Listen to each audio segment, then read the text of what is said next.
Well, hello everybody. Welcome to Aquarius Rising Africa for the third time today. So I'm very happy to see you again. And of course, with our usual Brice, and of course, as I start the show, my light goes up because my power is starting to play up. But I'm here nonetheless. So, wow. We have with us a really special guest this evening. Fancy Macelli. I want to make sure I got your names, your surname, not Macelli. Macelli, yeah? Italiano.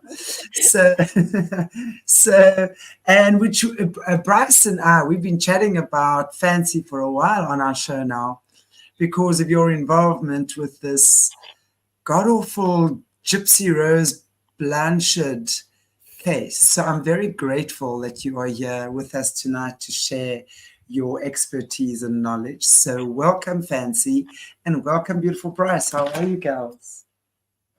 Our guest of honor, how are you today, Fancy? It's lagging. Oh, did she freeze?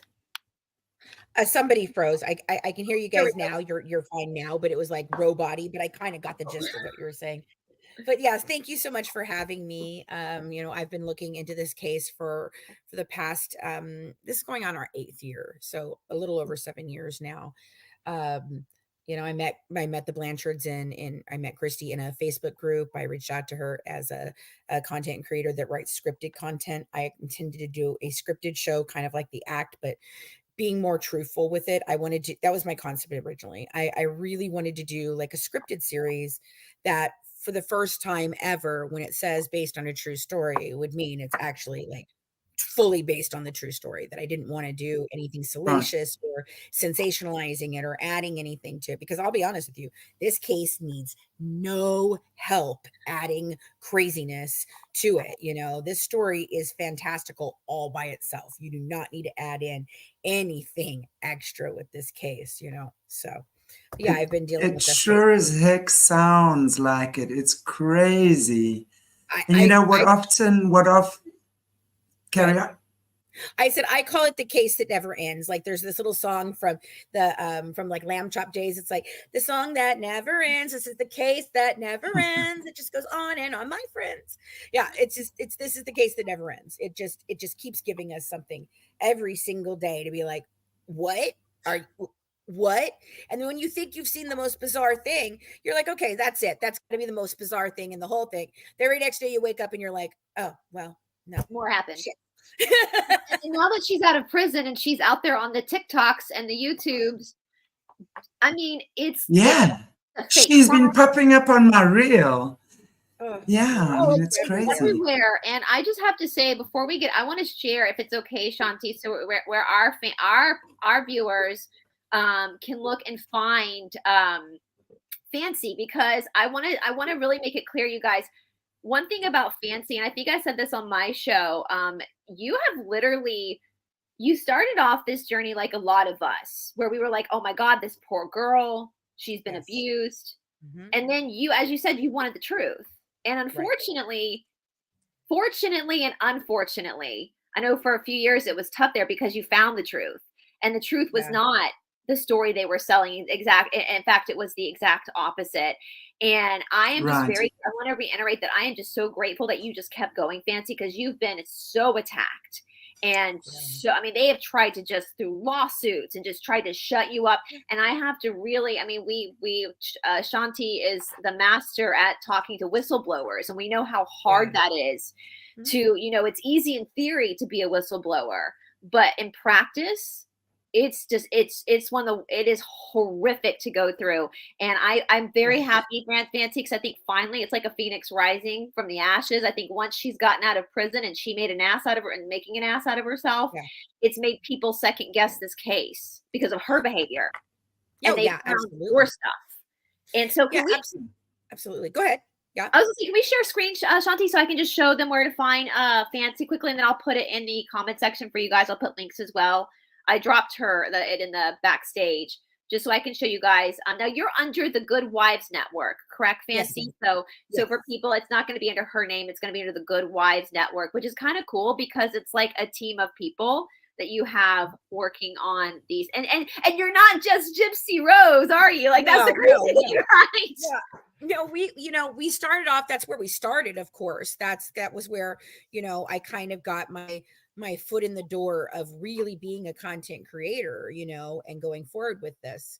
But yeah, when we opened the network, because originally we were just a podcast and stuff. When we opened the network, it's a network for women by a network of women. So during the day, our content that is going to be on the network will be more along the lines of like, spiritual and health and wellness and all that good stuff, kind of like what HLN does. And then at nighttime, it is our, our true crime content.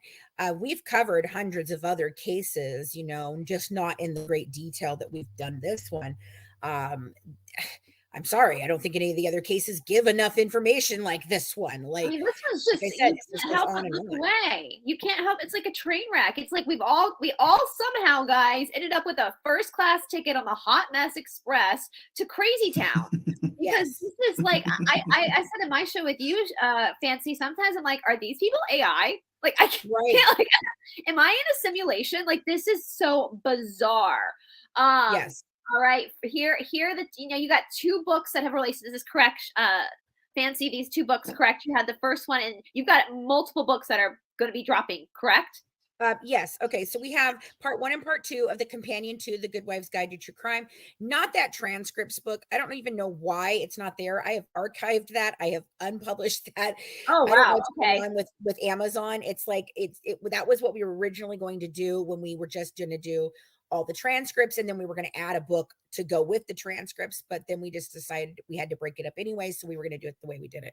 So we've got two of them out right now: the companion to The Good Wife's Guide to True Crime, part 1, part 2. They're both in if you looked right here, if you click on that link right down there at the bottom there where it says 2 of 2, it'll take you to both of them. 2 of 2 right here.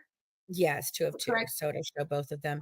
I don't know why it's showing them both as part 1, but they're not. If you read the description, there is a part 1 and a part 2. I have to contact Amazon today to find out why theirs is messed up. I just don't get it. Because if I give you both links, it works just fine. I'll put that in the description or in the comment section, guys. And yeah, I'm glad that you clarified that, because I know we have a lot of people here a lot of Americans, and this is not just, and I don't think this is just an American story. So I think at the heart of this story is the story of propaganda. Yes. And that pisses us all off across the world. And the only problem is they're doubling down. All the powers that be, it's so obvious they're lying and they're doubling down. All right, I'm going to actually, I guess we can pull it off now. Shantine, I'm going to go and put everything in the links. Mac, if you want to drop the link, that'd be great, Mac. Mac's got the links to everything. Cool. So if you guys need that, no problem. I think you're gonna have to make her a mod though, if you want her to be able to drop the links. I think you want to do that. I know I'm a mod, so I can, but yeah, Mac, if you can do that, because I want to. I've got to go. I can't make it from here. I've got to go onto another platform to make her a moderator. You have to go directly to YouTube. I had to do it before too. Yeah, can you maybe send it? Me? Yeah, can she send it? Is there any way we can get it so I can just pop it up here? I can pull it up too. Let's see. Our Mac, if you want to send it. She will be able to drop the link in the comments, though. If she can drop the link in the comments, that'll be good. And then I'll pop it up on the screen. If that's possible. If that's not possible. No, it will block it. If it's not possible, you can, Mac, if you can send it to me at esotericatlanta@gmail.com, and I can just pull it up quickly and drop it in the private chat, and then we can drop it into the comments too. That's no big deal as well.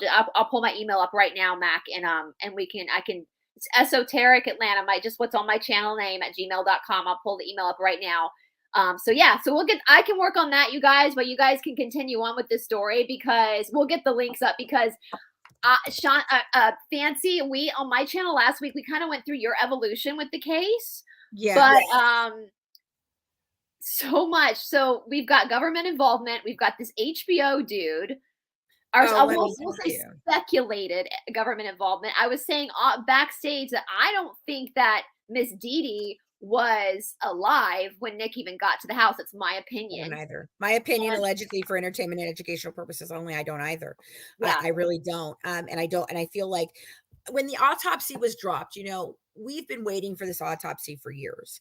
And it didn't get sealed up until 2018, 2019, or no, even later than that. I think it must have been sealed in 2021 or 2022.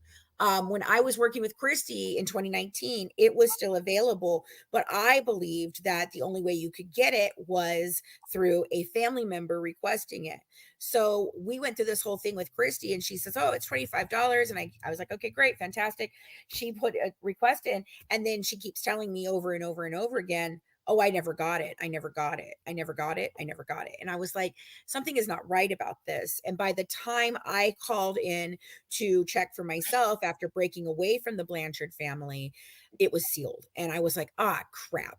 So we've been waiting for a very, very long time for the public to have been able to see this autopsy. It was not used in the court case in his original trial. The medical examiner did appear and give testimony, but they did not actually have the autopsy provided to the jury or any of those things. So it was really weird to me.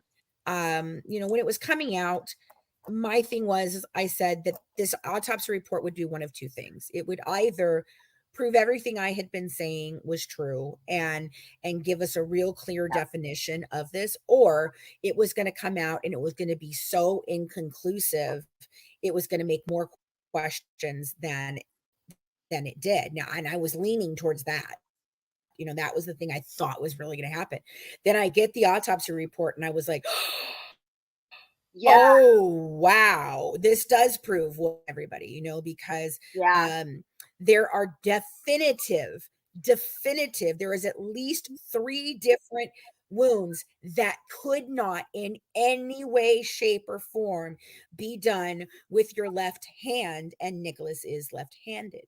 Now, he could have used his right hand because some people write with their left and then do everything else with their right still, Right. but I don't think so. And it just, to me, it's very telling. You know, there's no medications in her system at all. Nothing. I Right. mean, her whole tox screen is completely 100% done, right? There's nothing there. There's no, it even lists that there was no pills in her stomach, like Gypsy telling telling Nicholas that she just took her sleeping medication and she's getting tired. And no, there was undigested food, which means that it happened anywhere from 40 minutes to 4 hours after Dee Dee digested her meal. And they notate in there that there is no pills in her stomach, as well as nothing in her bloodstream, which could even be indicative of the fact that she wasn't taking pills for several days. You know, this is what's crazy to me. I don't mean this in an offensive way, so I hope nobody's going to take it that way. Dee Dee, when she passed away, she was a very big woman. Now we know she was sick. She was also sick, which we can talk about, which can affect Right. her strength level. However, Nick, if you look back, now I know Nick was technically a full grown man, but if you look Right. back at that video she shot, that tacky, awful, gross video she shot of them in the hotel room after they murdered her mother, and they talk about eating brownies and make sexual innuendos. Well, Right. look at his body. It's a very still a very childlike body. He was very skinny. Right. Dee Dee again was a big woman. Now, no matter how sick you are, if somebody is attacking you and it's a little kid like that, a little guy like that, I would think your adrenaline would kick in where you would fight back. Now, do we have any defensive wounds on Dee Dee? There are none. Yes, there are none. There is nothing. That's the thing. There is one nick, very small nick on her left hand, I believe. And then nothing else. It does not appear that Dee Dee was, you know, right there at the time. I feel like it's either she was given an injection of insulin to make her completely go into like this comatic state, because that can happen with diabetics. Yeah. And they would not be able to test for the insulin in the body. It's very, very hard to do, because there is no way to determine it once once you've already passed, there's no glucose system going on. So there's no way, because first of all, your body naturally makes insulin. Even if you are diabetic, it may be a small amount, but it's not a whole lot, it's still there. And so there's no way for us for them to do that. I actually looked it up and found that it's very expensive a test to do, and it's not done in a normal toxicology test. And 3, it actually, it's usually inconclusive because of the body going through the process of decomposition. So she could have easily done that and rendered her mother, lifeless at that point. And going by the text messages, I found something very interesting. So Nicholas was there early, comparatively to when he was supposed to be there. He gets there a couple days early, and the thing was interesting is that she tells him first that at 4 in the morning is usually when her mother takes her pills and falls asleep. But then she changes in hours all throughout the day on the 9th and the 8th. Both days she's just ghosting him for, there was a 6-hour period on the 8th. There was, 1 hour period here and another hour period here that she's just not responding. And it's really bizarre. So then she changes it up, and she's like, at 1 o'clock in the morning, she says, my mom just took her pills. That's at 1:08. And so I'm like, okay. And then by 1:40, she's telling him that, she's resting, she's lightly sleeping, but she's fully out. The medicine must be taking effect. Get over here. So by 2 something, he is already there walking into the home. So you're talking about a less than an hour from the time period that she says, my mom took this pill, to Nicholas getting there. And she's supposed to be, in this state. She tells him, oh, but she's still sleeping lightly. Well, if she's sleeping lightly, then where in the hell is any freaking defensive wound from Dee Dee? Where is Dee Dee trying to stop him? Where is Dee Dee just raising up and bucking him off? Yeah. I mean, I take melatonin to help me sleep, and it takes a little bit longer to kick. I mean, and even think about like in the lesser taking, like when you had to take Benadryl or NyQuil, if something startles you, your body's going to override any of that, and that's because that's what your body's supposed to do. And that's what made me think, like, when I was like, oh my God, this kid did not kill her. No, I do believe that he thinks he did. I do believe that he did the 4 that she instructed him to do. There are 3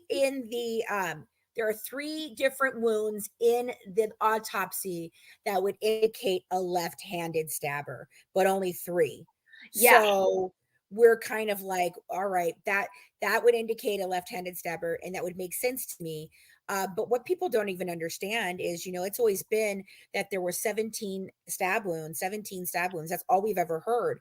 Well, when you get the report, it's not only just 17 stab wounds, it's multiple incised wounds, which those are going to be low, not as deep in the surface of the skin, maybe 1 inch to 1.25 inches instead of going anything longer. And they're generally longer in length. So like, a little bit deeper and a little less deep and a little bit longer, and there are tons of those on top of that 17. What does that sound like? I mean, I'm sorry, this stuff just freaks me out. It's when you're talking about this, it's like, imagine actually sitting there and doing that to another human being, let alone your mother. And what you're saying, 17 freaking stab wounds. That's a lot of stabbing. It's a lot. And as you're saying, like a whole lot of little ones as well. I mean, was it a knife? Were they like just doing this? I can't actually imagine what this. My stomach is turning, because the more we look at these things. I mean, as you know, I work a lot with the SRA people. And nothing surprises me anymore, although my background is super protected, I'll tell you that much. But when you hear these things of what these people are doing satanically, we used to laugh at this and call it the satanic panic. And Yeah, I'm telling you, the more I see what's going on in the world, and the more I realize how many kids over time, and especially we're going back, if I'm looking at people that I'm working with, the majority late 40s, early 50s in that age group, but then you're going to get the older and you get the younger. But that's the majority of MK Ultra victims that are kind of waking up now, right? And I'm just saying, and you're looking at this whole mauling your body, transgenderism with the kids, etc. That's all part of this. It's all part of the brainwashing. It's all part of this whole new world order kind of thing moving in that direction. And we're looking at serial killers. I mean, I was interviewing some of Australia's people, and I've said this before, so apologies to those who heard it before. Australia is one of the most horrific places where it comes to MK Ultra and stuff like that. There was the boys' homes. I interviewed a number of people from boys' homes there, and they would be taken into boys' homes, for example, and that is where they were programmed. These were the programming facilities. Australia is one of Australia's most prolific serial killers, Ivan Milat. He was in the boys' home with the guy I was actually interviewing, and they MK Ultra'd him to do that. So I'm wondering, this thing has been so organized for so long. So I'm wondering, what are the chances of this case being one of those weird and sort of strangely pre-orchestrated tragedies? I mean, it definitely could. It has some occult-like properties to it. We've got the voodoo and the witchcraft from Dee Dee, and also Gypsy practiced it. We've got a very big convention type and anime and comic book convention type thing called VisionCon in there that has had issues with trafficking. Missouri in that specific area has extreme problems with trafficking. And to me, I just feel like this case was a very convenient way of sweeping a lot of things that were going on in that town, fraud, criminal activity, all of that underneath the rug.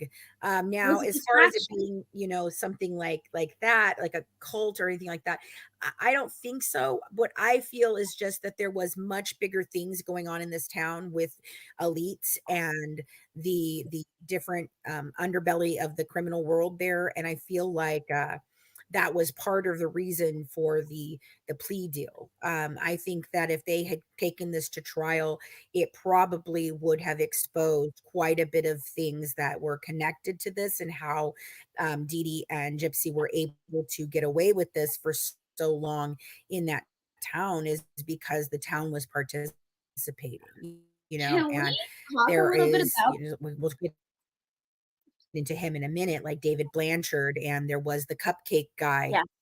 And we just found out that the cupcake guy is a guy named Sebastian, who is listed as using their Wi-Fi all the time in the crime scene photos. And we talked with the bakery, that the cupcake shop, the owner, and basically she said the only person that ever brought her in there with him was this man named Sebastian. And so I really feel like this was something that, again, a cover up of some sort happened. If you read the autopsy report, we just found out some interesting stuff about the medical examiner and other cases that he's been involved with that seemed very strange. But the very first page, he basically says that he pronounces her dead at the scene at 3:13 p.m. Now, that's not time of death. That is when you're in the United States. I don't know if you guys know all of this over there, but here in the United States, what happens is if a body is found, in a way that could be considered, a homicide, then the medical examiner has to come out. They have to then declare them dead. Yeah. They pronounce them dead on the scene, and then they go back and they do the autopsy. They take them to the medical examiner's office. They do the autopsy, and then you're supposed to be able to get like the suspected time of death. First of all, this report has no time of death, no indication of when this might have happened, which is suspicious to me. But on top of that, he writes that he pronounced her dead at the scene at 3:13 p.m. Well, that's really crazy because the phone call for them didn't even go to the police, didn't even go out to 3:15. Then they catch David Blanchard, going through the window or whatever, supposedly, which that never happened. It could not have happened. And so then he goes in there, he walks through the house, he opens the front door. They tell him he has to exit the residence. They close the front door, and it's another 5 hours before they even get a warrant to go inside. So you're talking about at least somewhere between 8 p.m. and 10 p.m. before they're even inside the house, because they'd already issued a missing persons report on both women because David said, well, there's nobody in there. So how did you pronounce somebody dead on the scene at 3:13 p.m. when the cops did not even arrive till 3:57 p.m.? There's no way you could have done that. So that's sketchy in the very first page. And can I plug something from your channel quickly, Fancy? There's a great interview you did with a first responder. Yes. And she ended up having contact with Gypsy in the jail system too, you guys. So for those who don't know, like for the non-Americans, I know the Americans, we've been inundated with this story. David Blanchard, did he first appear on Gypsy's Revenge, or was he on Mommy Dead and Dearest as well? I think he was in Mommy Dead and Dearest. There was a small clip from him. He was interviewed by the police. We've never seen that. He was DNA checked by the police. They never ran that. And to answer the question down here that's talking about a coroner and then an ME. Okay, so there is that process. There can be, in certain states, a coroner is called out to the scene to pronounce the person dead. Then they take it back to the office. They usually work for the medical examiner's office, and the medical examiner and the coroner do the autopsy.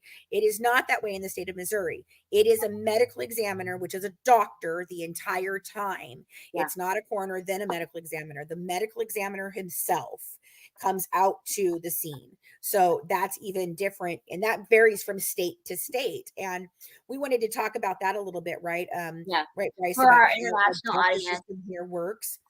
Yeah. So we have state level government for each one of our states. So Kentucky, Missouri, all those different ones, they each have their own state government. And then across the board of the entire nation, there is federal government that can step in, as well. So you can face both types of charges. It's actually called dual sovereignty. And so it's if the federal level feels that the state level did not do the correct things, or if they feel like there's charges that are federally, such as mailing a murder for hire on the internet, crossing state lines, then they can then step in and they have sovereignty. And I do believe we're at a point where that may be happening, because some of the craziness with her case net right now is going on. And basically they wiped her entire case net, which is where you go and find the information. And it literally does say that these charges are no longer pending, which would be, okay, they're no longer pending. We get that. They went through the system, but new charges are pending. And so we looked that up on CaseNet, and what the explanation for the wording of that is. And it says that it typically means held over for grand jury. And the reason that why they would seal the original conviction is so that the jury and the grand jury is not biased by the previous charges. They can only go off of what they see in that actual presentation to the grand jury as to whether the grand jury feels that they have enough evidence to indict or not. So that's what we believe is going on now. Her team is trying to convince people of other bullshit crap, but it's not. It just, to me, it doesn't make any sense. There's a high probability that the federal government is now looking to indict her. Yes. And so that, I know we have a lot of questions. I know in some states the coroner is also the sheriff. Every state does things differently. And excuse me, the coroner is the sheriff. In some states, sometimes in certain counties, in certain states, yes, that can happen. Yeah. I would have to look for Georgia, and it might be a county issue. It might not even be, that might even just be counties, not states. But yeah, so for our international audience who aren't American, when it comes to like homicide, mostly that's a state issue. So you get charged where the homicide happened. And some states have death penalty, some don't. And you know, oddly enough, it's usually the more conservative states. Missouri does have it, correct, but they took that off. It does. You can use they took it off the table for both defendants early on due to mitigating circumstances. So basically, because they felt that neither one of them, you know, lived up to just like the mental capacity or able to make the decisions at that level, you know, of a capital murder. They just did not feel like they wanted to go for that. So they took that off the board right away. And that there's an article. I'm going to drop it here for you guys in the chat for them. This is Nicholas's 2022 appeal. And it goes through 2 days of testimony, and it does reference why his attorneys didn't look into, you know, certain things. It talks about why they didn't call an expert in autism, even though they were informed by prosecution that they should. It showed several videos and pictures of instructional videos from, you know, Gypsy to Nicholas, basically telling him that if he doesn't do this for her, she'll take away Gypsy from him. So just forcing him to do this. On the second day, though, after they called both of the defense attorneys. Now, what's crazy is the one defense attorney that basically says, I don't know, over and over again. He's now a prosecuting attorney in Springfield, and that just scares the ever-loving crap out of me. But their testimony revolved a lot around not calling a, you know, a psychologist that could, you know, speak to deliberation. But then they make, this is very interesting to me. They entered in Mommy Dead and Dearest. They entered in 3 clips of Mommy Dead and Dearest. They entered in 2 clips of Gypsy's Revenge. They entered in 5 clips of Gypsy's Revenge. And then 2 clips from the 2020 program, Gypsy Truth and Lies. And all of these were made aware to the public before his trial. I've talked about this before, that I feel like Gypsy, Christie, Mike Stanfield, their lawyer, and HBO colluded to get her a false narrative. You know, they told a false narrative to get her plea deal, and they ensured that they released these programs before his trial to, you know, sway the jury. And if I can find it right here, they specifically talk about it. Just give me 1 second, because I'd really like to. What they say is just so interesting about the jury. Those links in the private chat, you have to share them to the comments. I can't. So I actually wanted to ask you, which one is it? I'm just looking at the KY3.com. The KY3.com is the one that I'm talking about. It's called Judge Deciding Nicholas Go to John's Murder Conviction. That's and then the books are up above. And the books are up above. Yeah. Okay, cool. This is where. Hold on. I'm just, let me find it. Okay, so basically they're stating in here, his new defense attorney asks them, why did they not think about the impact that these specific, you know, shows had on the jury? 9 out of 88 people was the only ones that had not seen this. They all answered that it did make an impact on them as to what they felt about the case. And they did absolutely nothing to keep these from being part of, you know, being out there. In this, it's even got the you know, prosecuting attorney Dan Patterson talking about the case and basically describing, you know, Go to John as doing this before he's even convicted. And it's just insanity. I've never seen anything like this. If there was ever a case for ineffective assistance of counsel, it's this one. I mean, I feel like the prosecutor should be, you guys, in the United States, every defendant is considered innocent until proven guilty. proven guilty. And I know even with me dealing with the prosecutor, with the person that was stalking me, even he would say, like, I can't, because she has to be proven guilty. The jury has to decide, and so for him to come on so I want to set the scene, Fancy, for our international audience, just to understand this brutal murder happened. It made the news because it was such a freak thing that happened.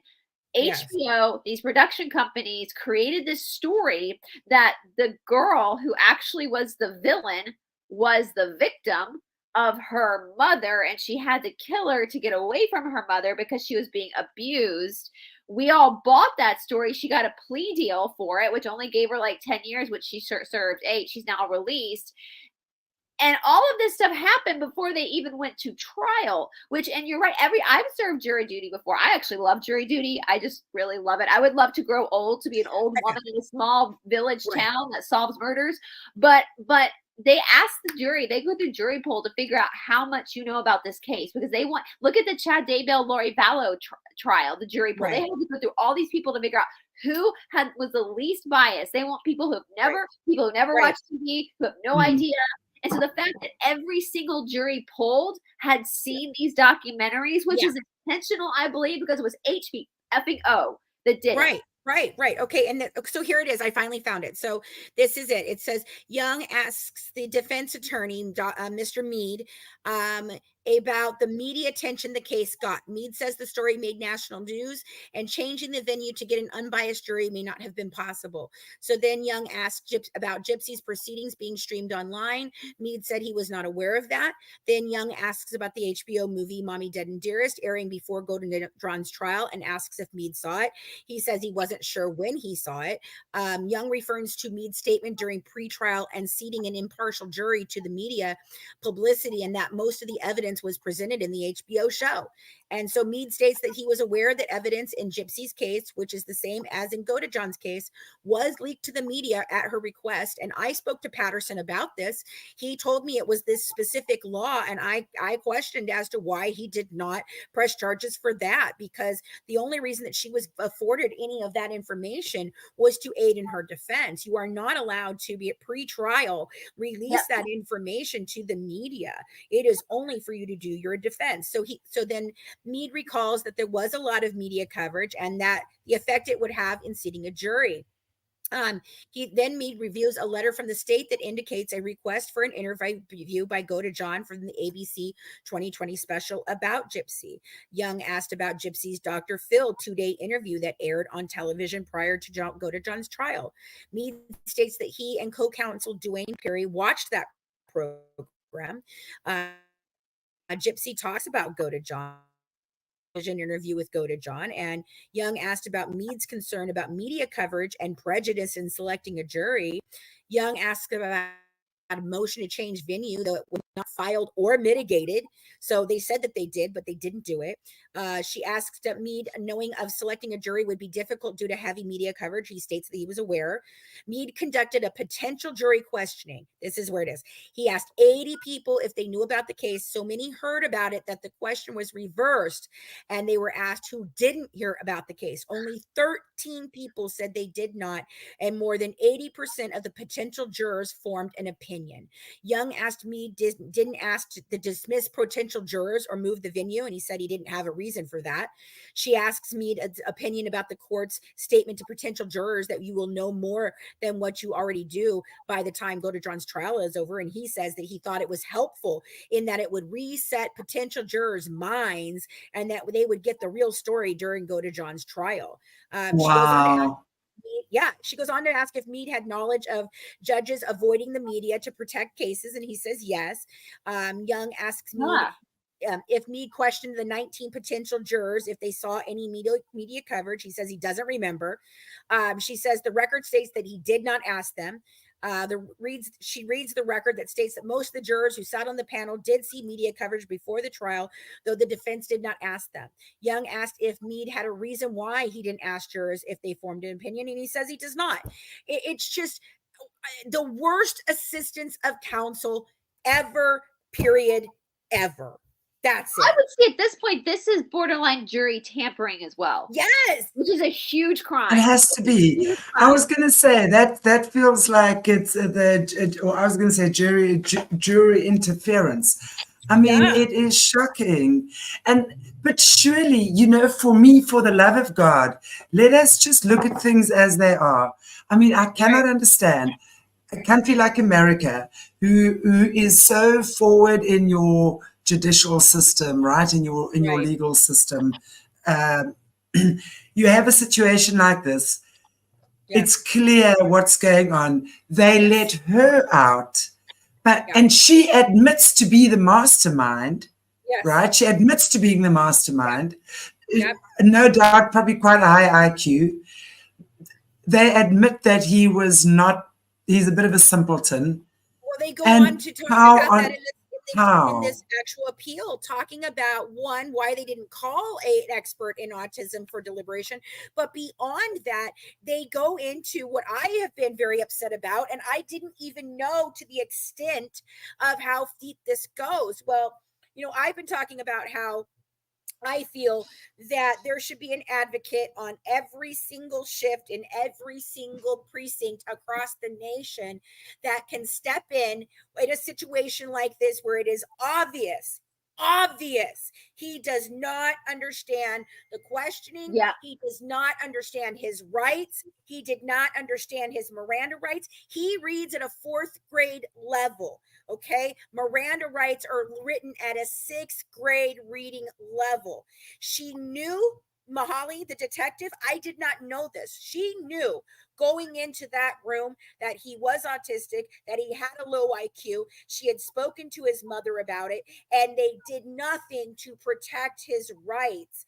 And that should have been addressed in court as well, that there should have been an expert called to be able to testify to the fact that his confession should have been the motion to suppress should have been granted based on this, because his civil rights were violated from the second that Mahali walked in there. I had no idea that she knew that he had all of that when she walked in there. It was absolutely 100% inappropriate for her to do what she did to him. And they, you know, last night I said something about leading a witness, or, you know, yes, a police officer is allowed to lie. They can say things to you to get you to tell the truth. But in the situation where he is at his level of IQ, understanding, autism, he has hallucinations, he's had a psychotic break, all these different things. He took that as very black and white, that she starts manipulating him by saying, if you really love Gypsy, you're not going to let her go down for this. If you really, really care about her, she's already telling us, you know, what's going on. And that's a tactic. It's very much by the book tactic. Exactly. When you have a person who doesn't understand, and he clearly did not understand. You could see that because he just protected her all the time. Let's not forget, you guys, she had played the pregnancy card with him. Yes. Like, didn't she tell him she was pregnant, but her mom, something happened and she lost, get him to be angry. Right. She had the feeding tube replaced, and it lost the baby, which would not happen, first of all. But beyond that, the very first thing, and this is where I say, the first lie that is told is generally the closest to the truth. And in the offer of proof, they ask him, the expert about the fact that he was told in the very first reasoning for doing this was it was a mercy killing because she had cancer and she was dying. And we all thought that that was bullshit until we get the autopsy. And now the autopsy does show that she had endometrial cancer. And she had a hysterectomy to remove it, which in my mind, in 2011, 2012, when this happens, I think that that's when Gypsy came up with the whole, well, I didn't want to have to take care of my mother for her whole life. She could have lived to be 70. So I think now what do I do? right? So she tries to convince him, oh, it'll just be merciful for her. That doesn't work with him. So for 3 more years, she continues on using every wile, every freaking sexual way, anything she can do to freaking make him do this. Shanti, I don't know if you know that. She tried to get him to do this for years. And he kept saying no. Yeah. He kept saying no until she found, and let's be honest, guys, this is what pisses me off too. And I know this is like, women don't do this. We know that Nicholas probably wasn't getting a lot of attention from females in his regular life, right? Not. And so he's getting this attention from a woman, and she's using that to manipulate. Don't do that, ladies. Like, unless it's already your husband and you want a new purse, but that's already your husband, so you're married. But we want something else. You're already married, so it's fine. I call her a siren because it's very much like a siren song of just breaking this man down every single day for 3 years and explaining to him over and over and over again, this is the only way, this is the only way, we cannot do this, this is the only way. Then if you look at the text messages from the 6th to the 10th, man, she is still laying it on. She tells him that she slept outside on the porch with the bugs, for Christ's sake. Well, that porch is seen by anybody in the neighborhood. So how in the world, Jip Jip, were you laying outside on a freaking porch? Like, that's not even, it's just insanity. Can we talk about the neighborhood? You're outside on the porch, why didn't you just freaking leave? Yeah, because you're an adult. Would you not just get your little ass up, walk away like you've done many other times? I don't know if you guys know this or not, but when you're an adult and you leave your home, it's not called running away. It's called leaving your home. And then you return back to your home. Yeah. But it was also, it was common. And I'm just trying to think. I've listened to quite a few podcasts. But people were saying that when she was older already, everyone in her neighborhood knew she was getting up and walking around. I mean, she was. We didn't know that. Yeah. Us as a public, I mean, Fancy might have known that, but for these 8 years she's been in prison and hasn't been able to talk, and it's been very controlled.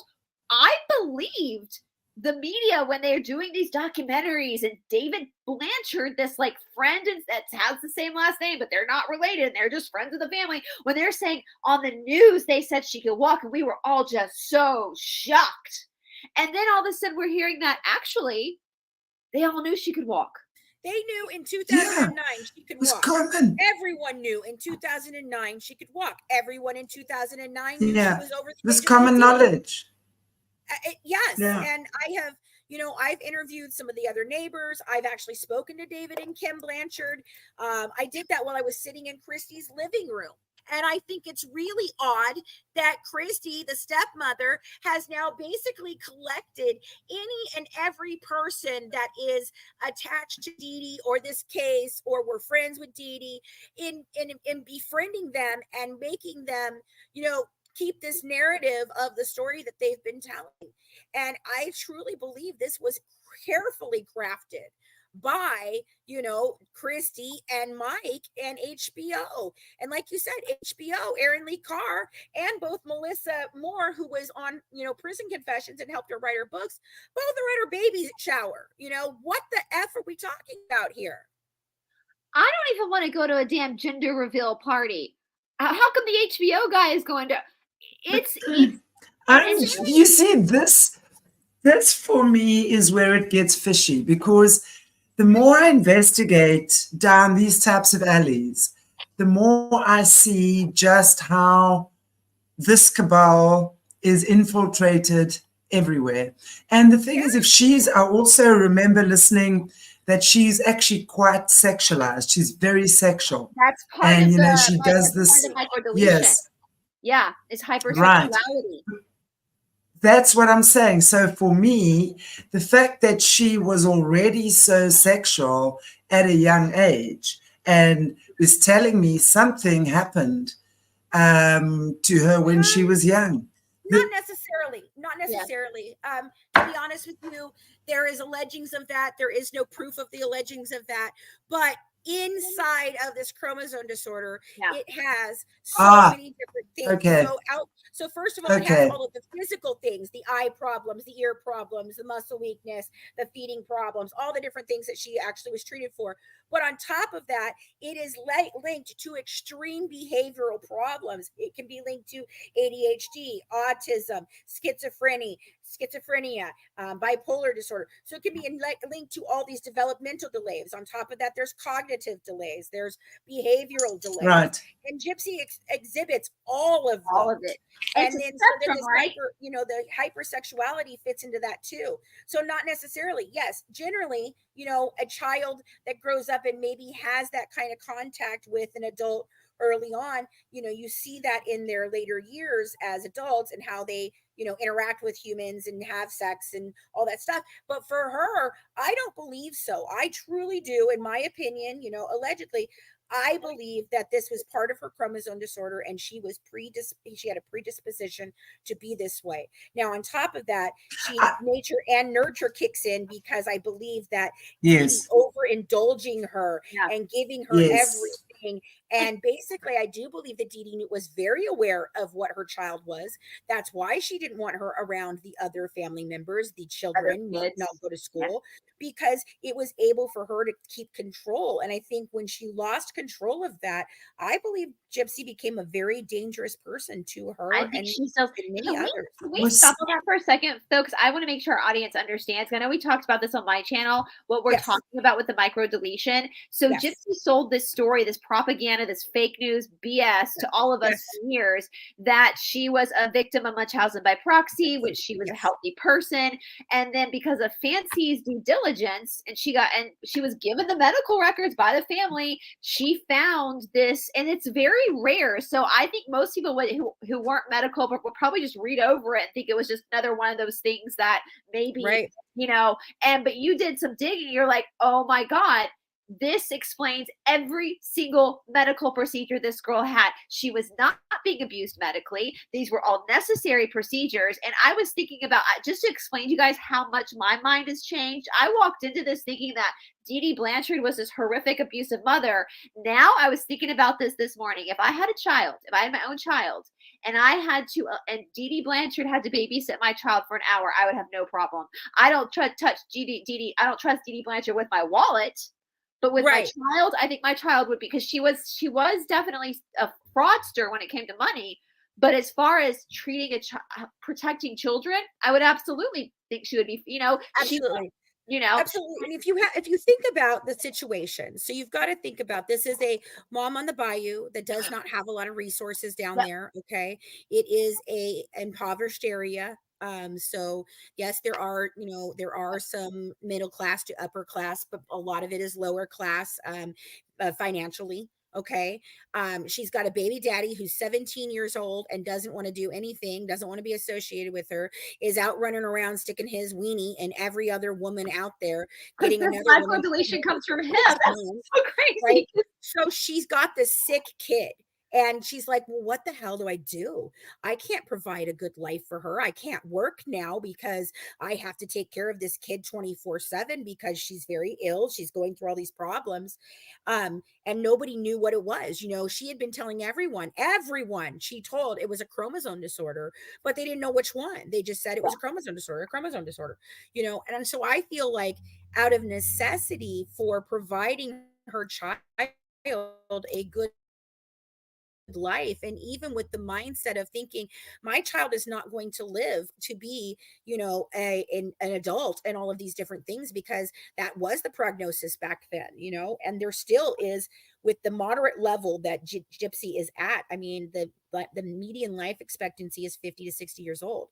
So I feel like Dee Dee, out of just sheer desperation and need, was doing this. And if you look at Louisiana, what was going on in Louisiana versus what starts happening in Missouri when Gypsy is 15, it is vastly different. Before, it was just like, let's do some Special Olympics, which she would have qualified for. Let's do this, let's do that, let's get this free home, whatever. But it doesn't get crazy of like just outrageous amounts of fraud. until Gypsy is well over the age of 16, 17 years old, and they are just doing everything. And so I really feel like, do you know what I'm thinking? Do you know what I think? It's almost like, to me, she started manipulating her mother to start making her pretend as well. I mean, that just hit me between the eyes right now. This little child has been highly manipulative, because I do feel she had some health stuff when she was already born. So she was already kind of like special needs. Okay. But, and as you say, her mother being completely overcompensating, guilt, whatever it was that she had, completely fed this monster. And, you know, this child, to me, she was watching stuff, she was reading books, she was getting ideas at a very young age from movies maybe, or books or stuff like that. But she started concocting ideas to keep herself like that. I will bet you.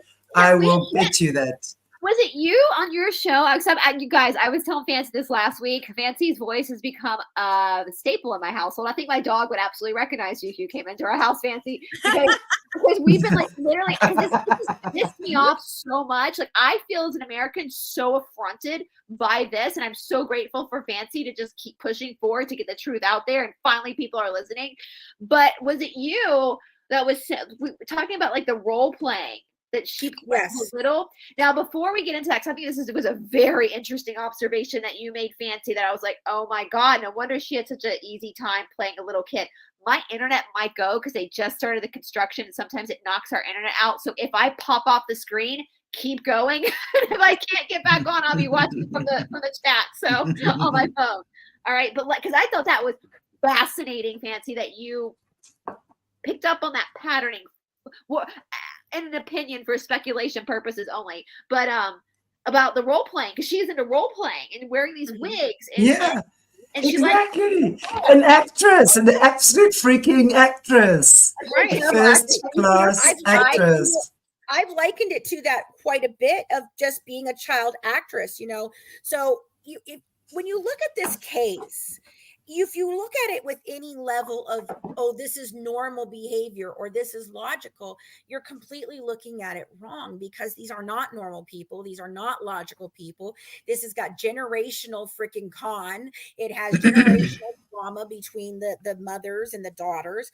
There is an element of mental health in all of this, you know. So when you start looking at that, it becomes a very different picture, much like a crime, like a mafia family that, okay, so they all play their part. The children know what's going on usually, but they don't necessarily want to participate in it. But you're groomed and you're made to do it this way, that this is something that is so normal to them. It is their norm. It is what they do. So people have said, well, forcing her to sit in a wheelchair is abuse. I'm sorry, I don't agree, because she can get up out of that wheelchair and walk around anytime she wanted to. She did all the time. Exactly. Goes out into public, sit in the chair, play this part. How is that any different than the kids on, you know, Zoe 101? They know that they're not that personality. When they're done of the day, they go home, they live their freaking normal lives. But they know in that moment they're playing a role. And it absolutely plays into what she's like with these men later. She has an obsession with men and babies, and that's all she's ever wanted, was this like fairy tale thing. And I think her mother became very clear in 2011 exactly how much her child was never going to be normal and live a normal life. Even then, you know, you say that, oh, Dee Dee did this and she did that. Well, do you guys know that in 2011, when she got the diagnosis of the microdeletion, she said, I'm not interested in pursuing any more procedures, any more diagnoses. I'm glad that my daughter's healthy. I'm glad that she's stable. I can no longer go up to Kansas City. So it's really hard for me. So she only did the minimal care with 3 doctors, Dr. Steele, Dr. Beckerman, which I think both are very suspicious in this. And then the Dr. Leigh Pachon, who found the chromosome disorder. So I'm believing Gypsy tells the story about her burying this, jar in the backyard with the menstrual blood and the cow tongue, and all, which is none of that. What is actually what she says. If you look up the lore and you look up things of spells to cast like that, it's none of those pieces are the right thing. But I do believe that she probably told her daughter along the lines of, she says, she told me I'd never be happy, I'd never have children, I would never get married. No, I don't think she said you can't. I think she said you shouldn't, because she shouldn't. She's never going to be able to have normal relationships. She's never going to be able to care for a child properly. She puts her baby in health risk at all times because, there is the element of this chromosome deletion disorder can be anywhere from completely asymptomatic to all the way up to such severe microcephaly that the babies are, born and within 2 to 3 days or even just a week or so, they're dead. So it's just, it's so much that I really believe, it kind of reminds me of Steel Magnolias, where they, the women get all excited because Shelby's pregnant and they're like, oh, we thought you said she couldn't have any babies. And then Malin says, no, she shouldn't have these babies. Exactly. It's a strain on her health. And then what happens? That character dies because she shouldn't have had those babies. And this baby is in jeopardy in many different ways. And nobody sees it and nobody cares. And that's, I was going to actually ask you, do we know about the health of this child now? I mean, is anything that it's a healthy, it's healthy, progressing, normal fetus, but it's not something that they would be able to see inside the womb through all of this. It will not show up on an amnio test. And so the only thing could be is if it is severely deformed, they might be able to see that the head is not developing properly and those things. But by the time that happens, I think it would be too late to terminate at that point in time, so it's sad all the way around. I feel so bad for this baby. It is being born into chaos. Exactly. I mean, I think for me that the Gypsy Rose and her mother were both a little whack jobbed. Sure, the mother was, as you say, was completely overwhelming, almost like completely overpowering.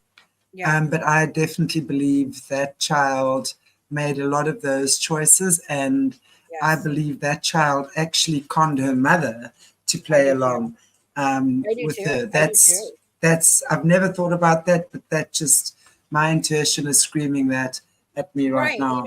So when we did the podcast, we were still under the impression that, Dee Dee was bad and that Dee Dee was a horrible mother and she abused her child and all these different things, because we were told one piece of information that was incorrect. And this is how one lie, one tiny, tiny little lie can change the entire narrative of a story. And that was that we were told that when she was arrested and she went through testing and all of those different things, that there was no long lasting effects. She's perfectly healthy. There's absolutely nothing wrong with her. Blah, blah, blah. So we're still looking at it as, how did Dee Dee convince these doctors to do this crap? Meanwhile, that's inaccurate information. She does have problems today. She still has eye problems. She still has, problems with walking. She still has different things. So no, you're lying. And that little lie clouded how we interpreted the medical records, knowing what we know now, it changes the whole story. Everything.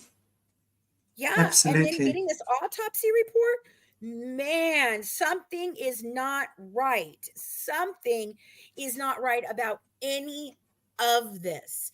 It just, the crime scene does not match the story. There is no way that this happened in there. It's no way it happened the way they said. It's completely chaos and just confusing, because the people that were supposed to do their jobs in this didn't get to do their jobs. When she took that plea deal, and that plea deal had been being worked for a year.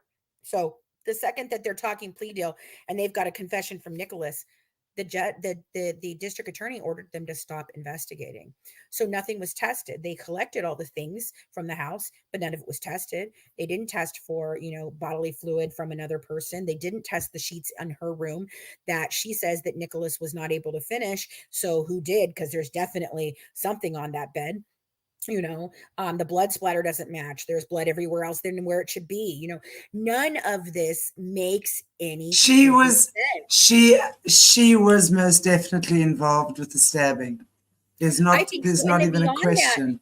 One of the things we talked about the temperature of the room and how a thermostat would work. Now that thermostat does go down to 45, like she says, but a thermostat cannot cool that far down. So it was in the 80s, the week that she was supposedly sitting there for 4 to 5 days before anyone finds her. The air conditioner, even at 45, it still would have only cooled the house within 15 to 25 degrees of the outside temperature. So you're still looking at in the 60s. And so I want to know, why was she not further decomposed? Why was there not a horrific stench? Why was her body did not look like it was even in any stages of decomp. So I just, nothing makes freaking sense. It's crazy that they actually allow that. Protect free speech, we love it. Woo! Yeah, because they have tried to silence me. Through taking me to court, through harassing me, it's just been extensive amounts of just violating my First Amendment rights to tell the story, that I've looked into for quite a long time. Because why? Because I don't tote the narrative that the media and this family has laid out and lied to you for 9 years about. It is clear now that they have lied. They've lied about everything, and when I found the chromosome disorder and I start talking about it, they originally were saying, oh no, Gypsy doesn't have that. She doesn't have that. That's just another lie. She doesn't have that. And I said, no, it's not a lie. These records, these tests cannot be faked. She had it. Yes.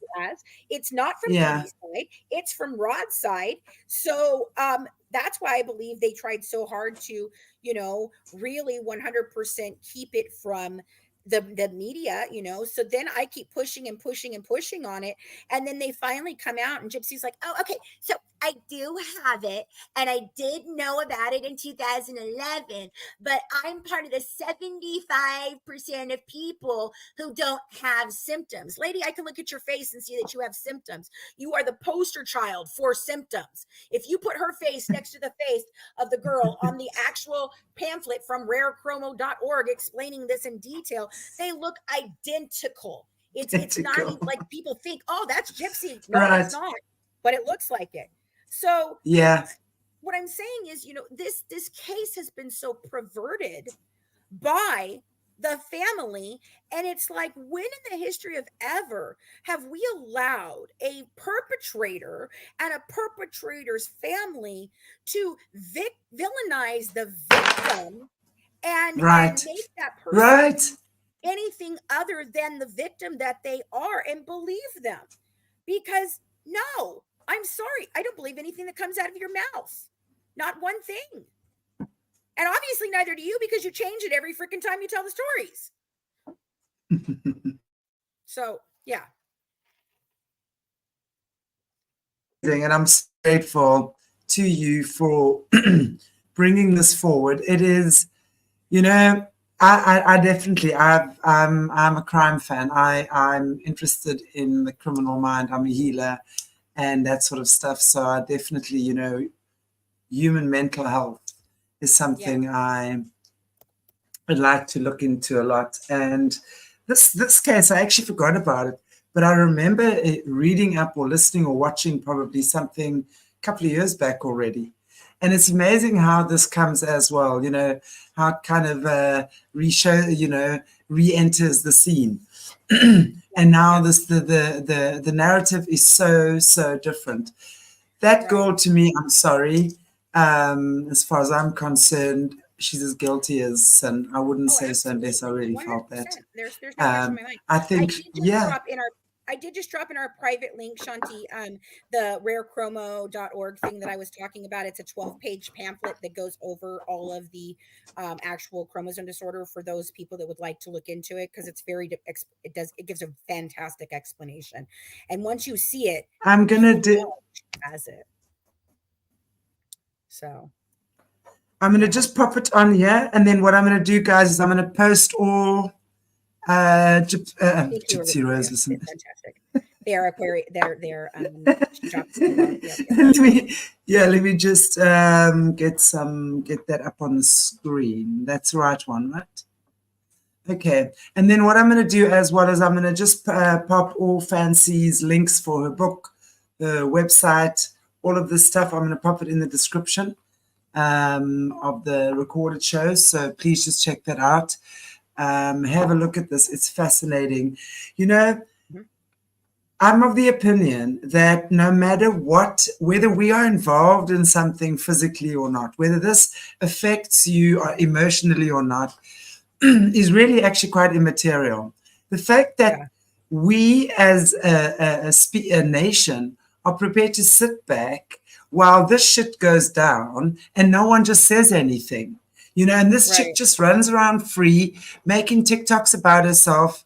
I've been watching putting up GoFundMes, you know, having baby registries bought out in 30 seconds, then complaining and getting, you know, a gift certificate from that company because she stupidly drops her link to the public. You know, it's just it's insulting. It's absolutely insulting. It is. What upsets it is. That's it. Is our youth are watching. And this is setting a precedent for, oh, well, mommy didn't buy me the newest game, so I'm being abused. And I'm just going to go ahead and shoot her tomorrow. You know, like this has already started to be seen as copycats. There have been more cases of things like this since this story made such national news.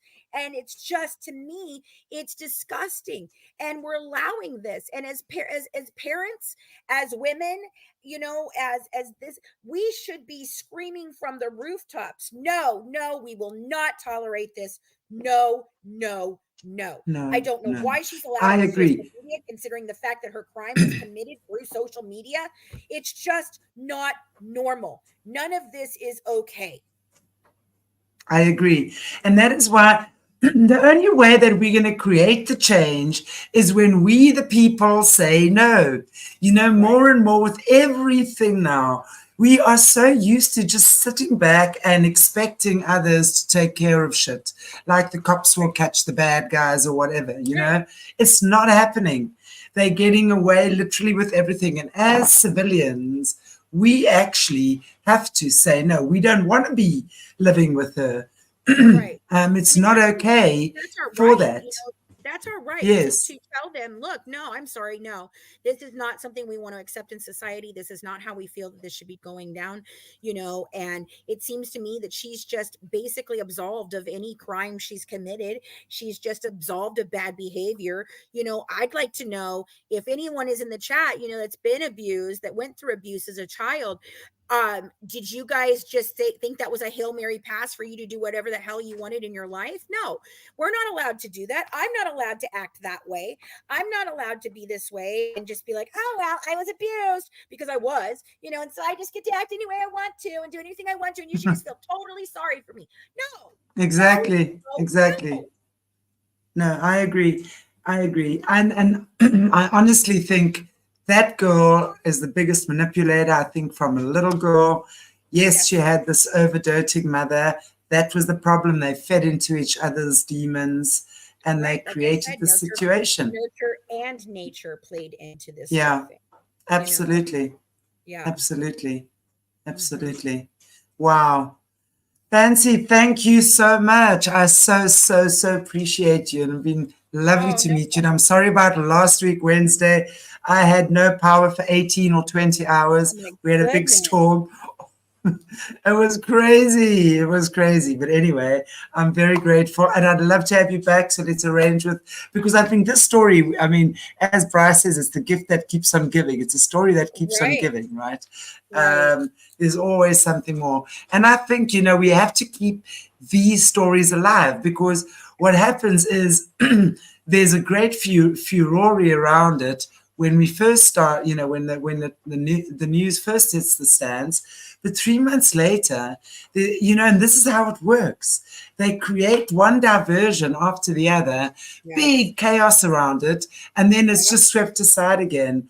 And no one even asked the question. And then eventually, 50 years later, some detective will do a cold case on it and then discover the real murderer, right? And that's what we're planning on doing. That's how we're planning on doing this. So I've got my book series, you know, I believe it's going to be between 6 and 8 books on this. And then we're working on a documentary series. So the documentary series is going to be part scripted, part not scripted. We are going to show our journey through the 7 years to truth and how we got here, but and everything we went through and this family put us through to try and keep the truth buried. But on top of that, we plan to do something that was never done, and that is hold Gypsy Rose accountable in a mock trial. So my team will be the prosecution team. We will be, you know, putting together the case for that side. I love it. Defense team, and then we will have a jury that will vote on this. Our viewers will be able to vote on this, and at very least, we will have given them the trial that they were robbed of seeing all of this information put together in a way that you can make a decision. What a genius idea. Oh my gosh. And then I think we're going to guys, have you heard this? Yeah. Hang on. Just hold the phone. Yeah. I have to tell you guys quickly. I just hope you all caught that. What Fancy and her team are doing is they're putting together a documentary with a mock court case, with Fancy and her team being the prosecutor, and then of course having the defense team there, and they are going to have a proper mock court case presenting all the evidence which was never presented before, and then people are going to vote on whether she's guilty or not. Yep. Wow, genius. Well, thank you. And then our second season, we're going to come back and we're going to do the same thing for Nick's case. We're going to put on a full trial and see that based on the information that we have today, everything that we have, what would a jury have voted without all of that extra bullshit surrounding this case? So we're so excited about this. They do it, you know, I got this idea. I've been thinking about what is my documentary all these years. You know, originally when I was pitching this, I was pitching a scripted series. That was before the act. I didn't know the act was in the works at that time. So we started then moving away from that as we got more and more information. But I you know, what I kept hearing was, well, this has been done. And I kept telling people, but not this way, not like this. I have things nobody's seen. And everybody's like, yeah, that doesn't matter. And you know what? They were right. It was done before, the way that I was trying to present it. But now that we have this is new. This is different. We're working on getting funding for this. But I feel like it's, you know, they do this in a setting like, if you've ever seen this show Bull, he presents mock trials before they take their case, you know, that they're working on. It's all fictionalized, but he does this as a jury selection type of person that helps pick out, you know, would this juror be good or would that juror be good? And they run a trial before the trial, basically, to see what they think the outcome is going to be. So this is really where I kind of pieced that together and thought, this is how we do it, because the public has never been given this information in a form that they can understand. You know, exactly. So I felt like this was such a great way to do it. That might be the way to do things in the way forward. This should be new reality TV, actually, where you get, you know, in cases like this, where you're actually getting, let's say, cold cases or cases where people are up for murder for wrong reasons, like this little guy. And I think this might be a new brilliant way forward, where you actually say, well, this is the evidence. That's what happened. That's what what do we say? We become the jurors of that, actually, I feel like that's a really great way, you know, so. Wow. That's amazing. I wish you everything of the best, and I would love to have you back again at some point. So we must just arrange that for us as well. And talk about this. As I say, these things need all the attention they can get. Guys and girls, please just share. You know, it's really about getting justice out there. You know, there's a guy sitting in prison and he really shouldn't be there. I'm not saying he's innocent, but when we look at the facts, we can understand how coercion happens. And God knows, hey, I'm all for girl power, but man, oh man, a chick in a negative polarity, the manipulation, Brice, thank you. The manipulation, the control, the nastiness that women can do when they are vicious and vindictive is horrific. So everything has to be, let's be advocates for truth. That's all. Exactly. That's all I've ever wanted from this case. You know, people try to say that I'm butthurt because the Blanchards supposedly fired me. Well, first of all, that didn't happen. Well, they didn't want to work on your project anymore, and that's why you're mad. Nope, not even a little bit. I am mad because they have told a false narrative for 9 years. They have clouded the judgment of the media. They've clouded the judgment of people. They have crucified me. They have made me look like I'm discredited. They've tried to defame me. They've done all of these things. For what? For what? Because you don't want the truth to come out. Well, why?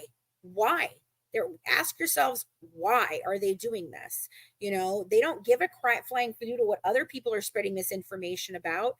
And the catalyst, honestly, for my break from the family was when I produced the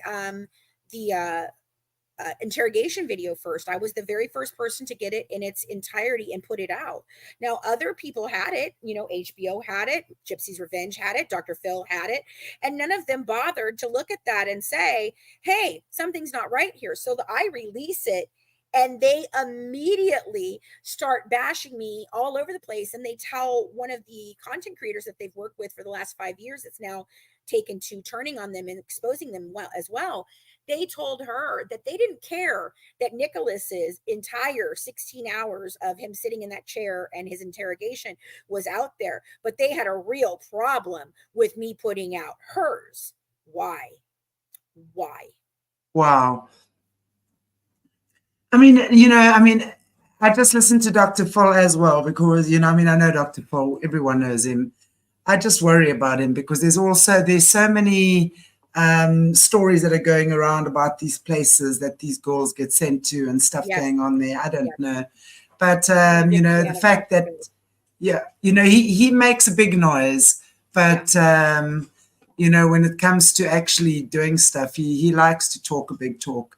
In fact, I mean, him that always brags about or boasts about being so thorough and his production team leave no stone unturned. Really? And that's their take on this.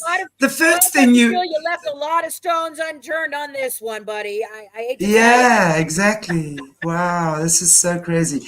But I look forward to hearing more. And thank you so much, Fancy. I appreciate you. Brice, nice to see you in the chats, being my moderator and whacking the trolls. Very happy we don't have any today. So everybody, thank you so much for joining us for this super interesting talk. As I said, let's all just become advocates for truth. Please share this story. I'm going to be leaving, and if you're looking in the comments section already there, Fancy's information is there, but I'm going to be putting all of it down in the description area as well. So please go check out her website, go check out her books that she's written, explaining the story. And I'm super excited to come across your documentary soon, the one where you're playing out this court case. I mean, that, I'm going to tell you, is the way for the future. It is a brilliant, genius idea. And I think you should sell it to major networks because they'll buy that. Yeah, exactly. So we're hoping to get it funded independently just because there's a lot of problems with the media taking over, so. But yeah. And thank you so much for having me. I appreciate it. Such a pleasure. Is there anything you want to say just in ending off? I just want to tell people, if you're looking into this case, take everything everyone says with a grain of salt. Do your own research. Make sure you know before you make an assumption that it's coming from a vetted source, a reliable source, someone that doesn't have an agenda for whatever this is, and again, protect free speech and protect the truth. That's where I'm at. Exactly. You know, that's all I've ever wanted in this case, and we should all be demanding that. That's it. I agree. So, yeah. Thank you, Fancy. No problem. I Have a good totally one. appreciate you. Take good care of you, and we'll catch up with you soon. Okay, Okay, everybody. God bless you. Take good care. Bye bye all.